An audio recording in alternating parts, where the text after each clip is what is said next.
Bonjour mes très chers partenaires. Alors, dans la série des tutoriels, comme j'avais promis le faire cette semaine, je vais rapidement vous expliquer comment faire une transaction, c'est-à-dire transférer de l'argent sur les différents portefeuilles. On peut voir ici que j'ai un peu d'argent sur mon portefeuille E, mon e-wallet, portefeuille E, et j'ai aussi un peu d'argent sur mon portefeuille D, mon deposit wallet, ou autrement appelé mon D-wallet.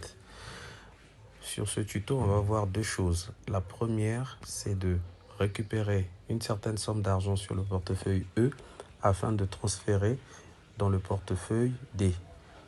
Je répète, faire un transfert d'argent du portefeuille E, du e-wallet, vers le D-wallet. C'est très simple. Depuis votre téléphone, vous allez taper sur les trois traits à gauche. Je vais aller sur Transactions. Dans Transactions, dans l'onglet Transactions, j'ai accès à Found Transfer et Crypto Found Transfer. Je tape sur Found Transfer. J'ai ceci qui va apparaître. Tout en haut, sur Type de transfert, je vais choisir Self. Moi, j'aime bien garder ça en anglais parce que le français, c'est mal traduit. Self, ça veut dire que sur moi-même. Et je reste sur Self lorsque j'ai l'intention de récupérer la totalité ou une partie d'argent que j'ai sur le portefeuille E et le transférer sur le portefeuille D. Là, en l'occurrence, j'ai 127 $ sur le portefeuille E et j'aimerais transférer une petite somme d'argent. Là, je vais taper la somme. Je transfère 61 $ sur du portefeuille E vers le portefeuille D pour faire un complément. Ici, je vais taper donc mon numéro de transaction que j'ai en tête.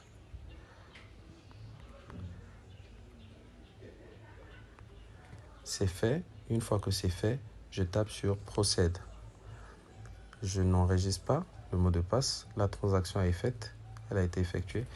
Et pour vérifier que cette transaction a marché, je vais venir ici sur le dashboard, c'est-à-dire que sur le tableau de bord, faire la vérification pour voir si j'ai toujours la même somme d'argent sur le portefeuille E. Vous voyez bien qu'il me reste 66 $ sur le portefeuille E et sur le portefeuille D, j'ai 500 $. Pour faire la suite de ce tutoriel, je vais maintenant prendre les 500 $ et les transférer vers un partenaire. Je repars sur les trois traits à ma gauche. Je descends sur Transactions, Found Transfer. Cette fois-ci sur Type de transfert tout en haut, je vais enlever Self pour mettre Order. En mettant Order, il me donne la possibilité au niveau de Username de taper le username de la personne dont le transfert est dédié. Je mets ADN Kendu.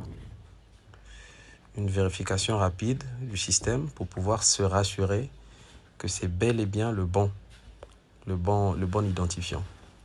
Là, il me donne en jaune le nom de la personne qui va recevoir. Ici, quand je suis dans Autre, il va être déjà focalisé sur le portefeuille de dépôt parce que c'est le portefeuille qui permet de communiquer et de faire des transferts entre partenaires. J'ai 500. Je vais venir donc taper ici la somme sur Transfer Amount.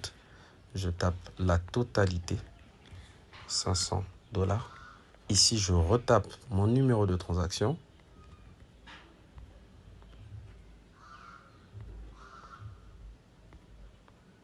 C'est fait, je tape sur Procède. Ici, Omega Pro me dit qu'ils ont envoyé un code OTP qui a une validité de 30 minutes sur ma boîte mail. Ça, c'est une sécurité pour effectivement s'assurer que je suis l'auteur de cette transaction, que c'est moi qui demande bien que l'argent puisse quitter ce compte qui m'appartient, c'est mon compte à moi, que je suis bien l'auteur de cette transaction. Et comme je suis le seul à avoir accès à mon adresse mail, ce code a une validité de 30 minutes.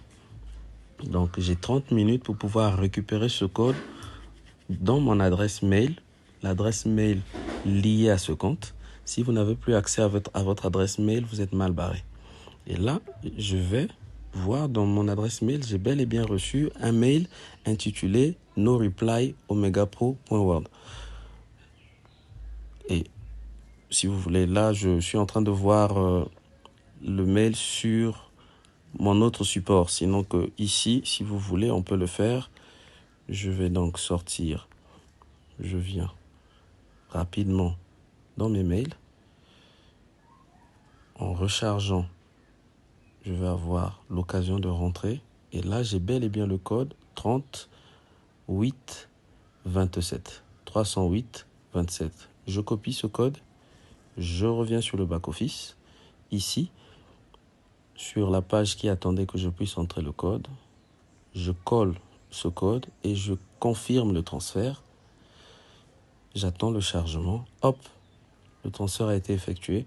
Pour s'assurer que ça a bien marché, je viens dans Dashboard, tableau de bord. Sur la vue du tableau de bord pour vérifier que les 500 $ sont partis de mon portefeuille.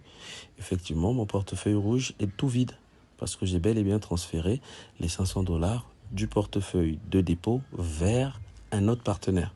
Je peux faire des transactions comme ça sans frais entre partenaires à condition qu'ils puissent être sur la même branche. Si c'est un partenaire qui est, admettant, sur une autre branche, un autre pied, moi je fais partie de la gauche de mon parrain, je ne peux pas envoyer de l'argent vers les comptes qui sont à la droite de mon parrain. Par contre, je peux envoyer de l'argent sur la lignée.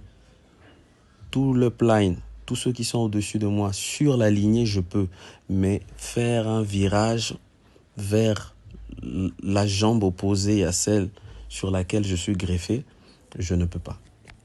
Voilà les amis, ce tutoriel qui dure environ 15 minutes. Question de vous faire ce partage pour que depuis chez vous, lorsqu'on vous demande de transférer des D-Wallets, si vous avez des disponibilités, que vous voulez faire des échanges. Échange, ça veut dire envoyer le virtuel que vous avez pour pouvoir recevoir les espèces. C'est faisable de cette façon. Merci et bon après-midi à vous. Je reviendrai vers vous pour d'autres tutoriels dès que possible.